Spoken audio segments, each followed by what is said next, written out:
Mahigit 1,000 inilikas sa Balanga, Bataan dahil sa pananalasa ng bagyong Emong. Baha pa rin sa ilang barangay na sinabayan pa ng high tide. At may ulat on the spot si Oscar Oida. Oscar! Yes, Rafi, kung sa nakalipas na magdamag ay naging malakas ang hangin na may tuloy-tuloy na pag-ulan dito sa may Balanga City sa Bataan. Ngayong umaga medyo sumisilip na ang araw. Bagamat nariyan pa rin ang panakanakang pag-ulan. Wala pa rin ang pasok sa buong Bataan, bunsod ng tuloy-tuloy na pag-ulan itong mga nakarang araw sani ng habagat na sinamahan pa ng high tide, particular sa ilang lugar dito sa Balanga. Kaya naman hanggang pasadahan namin kanina, binabaha pa rin ang ilang area ng Barangay Porto Rivas, Itaas at Ibaba, Porto Rivas Lote at Barangay Tortugas na nakaranas na rin ng pagbaha.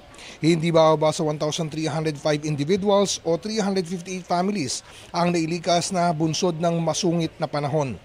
Ilan sa may mga pinakamaraming inilikas ay dito sa Kupang Integrated School kung saan nakapirme ang mahigit 100 pamilya. Sanay na raw sa baha ang mga taga-Balanga. Kaya marami pa rin daw ang nanatili sa kanilang mga tirahan. Pero yung mga kasamang matatanda at mga bata, di na raw nagbakasakali pa.